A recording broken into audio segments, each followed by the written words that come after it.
In quell'epoca e fino al 1978, anno in cui vennero definitivamente chiusi e abbandonati i manicomi, venivano recluse tutte le persone che tendenzialmente avevano problemi di alienazione mentale.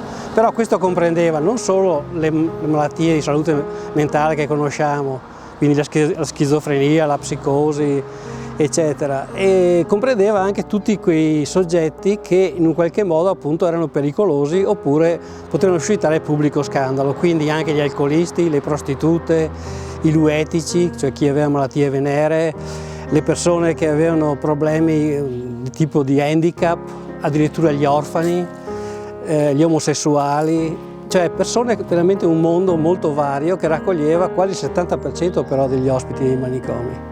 Questi sono i loro disegni, ecco questi qua, vedi? Non sembra, ma sono ancora le loro mani che li disegnano, ci sono ancora qua.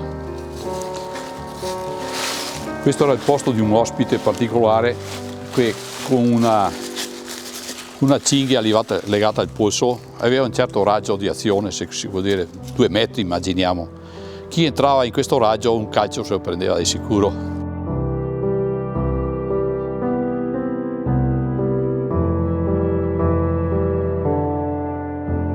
Il manicomio di Feltre, come tutti i manicomi d'Italia, nasce con la legge numero 36 del 1904, che è una legge che stabilisce che tutte le persone che hanno problemi di alienazione mentale e che sono pericolose per sé e per gli altri e che possono suscitare un pubblico scandalo devono essere recluse in un'istituzione da allora definita proprio manicomio.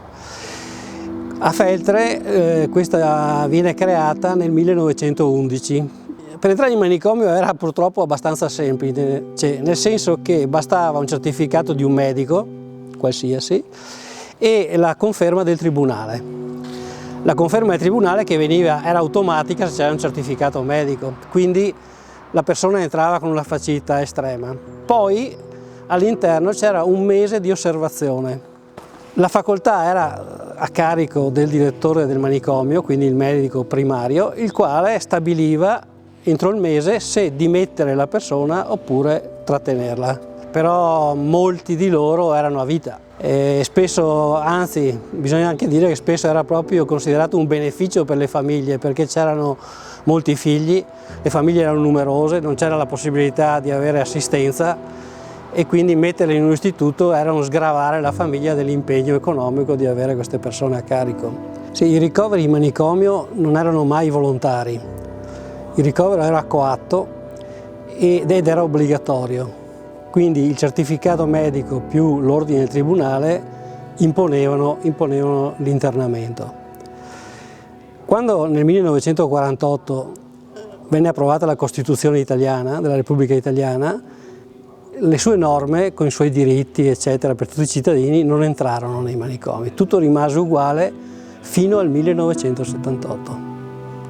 Beh, io ovviamente ero dalla parte sanitaria, quindi ero un infermiere psichiatrico. Certamente questa era una cittadina, una cittadella, in cui quello che serviva per gli ospiti poteva trovare all'interno. Quindi c'era materassaio, macellaio, c'era la cucina ovviamente, per arrivare perfino al calzolaio per dire cosa c'era dentro. Quindi dopo, se poi vediamo, c'era la cella mortuoria, il falegname, di tutto. C'era la lavanderia, che era uno dei posti in cui venivano occupati parecchi ospiti, soprattutto donne. All'interno della nostra diaria, se così si può chiamare, c'era scritto sempre il numero degli ospiti presenti in quella struttura, perché se erano 68, 3 volte al giorno dovevano risultare 68, mattina, pomeriggio, notte, venivano contati per sapere quanti erano gli ospiti. Chiaramente noi in quel periodo non avevamo addetti all'assistenza o quelli delle pulizie, ma l'infermiere aveva l'onere di eseguire tutte le operazioni che avvenivano in quella struttura. Quindi all'inizio le docce, alla mattina per dire, no, le docce, la pulizia degli ambienti, in cui eravamo molto aiutati dagli ospiti per questo. Bisogna dare atto a quanto hanno lavorato queste creature all'interno di queste strutture. Nel mio caso ho fatto un corso di infermiere che è durato alcuni mesi, sia teorico che pratico, e uno dei miei come si può dire, insegnanti è stato il dottor Meneghel. Io avevo la barba, a quel tempo barba e baffi, adesso è così, e mi fa: oh, te penserà mia di venire a fare l'infermiere con che ha barba I? Allora siamo riusciti a fare una specie di concordato che per il mese di maggio San Vittore io l'avrei tagliata. Però non è che venivamo scelti, prima di me, sì, molto prima di me, parlo di qualche 10-20 anni prima, venivano scelti perché dovevano essere delle persone che avevano una certa portanza fisica, struttura, perché a quei tempi era necessario anche avere una certa forza, ecco, così possiamo chiamarla. Su questi alberi venivano inseriti degli anelli, un po' quelli che si vedono al mercato, nei mercati del bestiame di una volta, ci sono quegli anelli al muro, e su questi anelli veniva una cinghia magari di 2 metri, una fettuccina, chiamiamolo così adesso che è più bello, e al termine veniva legata al polso con un polsino cosiddetto, e che allora poteva avere libertà, nello stesso tempo però una certa contenzione, però allo stesso tempo poteva parlare, vedere le altre persone e comunque rimanere in piedi o seduto come in certi periodi solo del giorno, ovviamente, per potessero prendere un po' d'aria e sempre rimanere in reparto, chiusi dentro o allettati, che poi non era condizione, però alcuni dovevano avere anche questo tipo di contenzione, chiamiamola semi-contenzione. Allora bisogna distinguere in questo senso da prima della metà degli anni 50 e dopo. La discrimine diciamo, è dovuto all'invenzione degli psicofarmaci. Fintanto che questi non c'erano, l'unico modo per trattare, tra virgolette, i pazienti era quello fisico.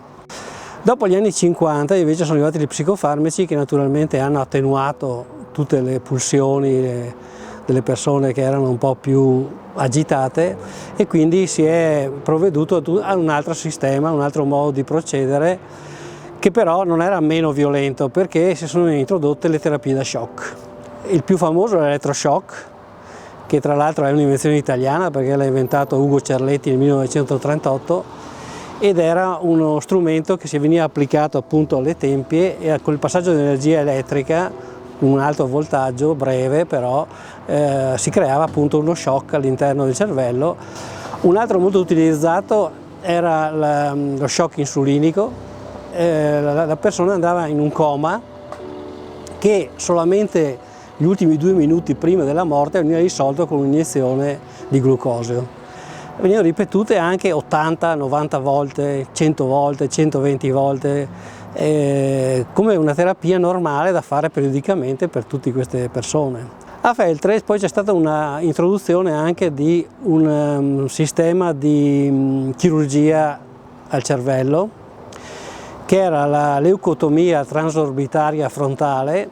In sostanza in cosa consisteva? Consisteva nell'introdurre un punteruolo sotto l'arcata sopraccigliare, con un martelletto si forava il cranio e veniva introdotto nel buco un leucotomo che tagliava la materia bianca appunto del cervello, sia da una parte che dall'altro occhio.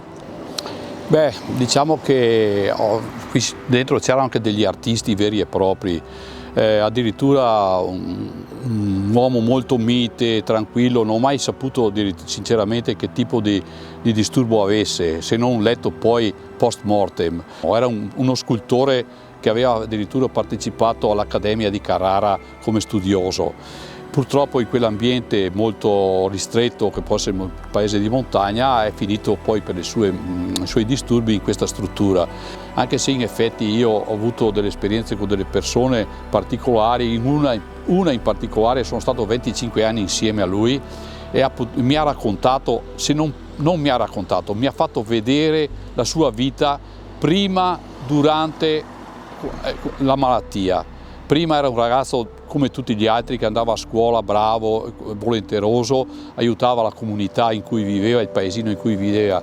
All'età di 15 anni, 14-15 anni, è incominciato ad essere aggredito da questa bestiaccia, e mi ha raccontato la difficoltà a studiare, la difficoltà alla famiglia ad accettarlo perché pensava che non ne avesse voglia, invece lui era disturbato, aveva questi disturbi, e lui alla fine aveva questa grande voglia di credere in qualche cosa, in un futuro, perché ormai vedeva la sua vita com'era, e allora credeva nella vita ultraterrena.